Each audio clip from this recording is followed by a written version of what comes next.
I'm having a party after school. You coming? Sounds like fun. I'll be there.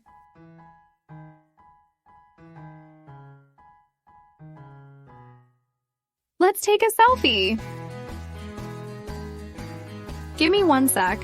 I'm gonna post this on my Instagram. Don't forget to add alt text. What's alt text?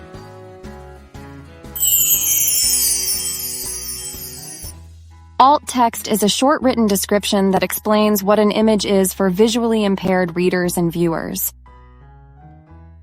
It's important because it allows low vision or blind people to still navigate social media. This makes Instagram more user-friendly too. So how do I add alt text to my Instagram post? Let me show you. First, open up your Instagram. Click the post button and choose the photo you want to post. Then click next and go to advanced settings. There you'll see the option called accessibility. Click that and write your alt text. And then you're done. Oh, thank you so much. I'll definitely be adding alt text from now on.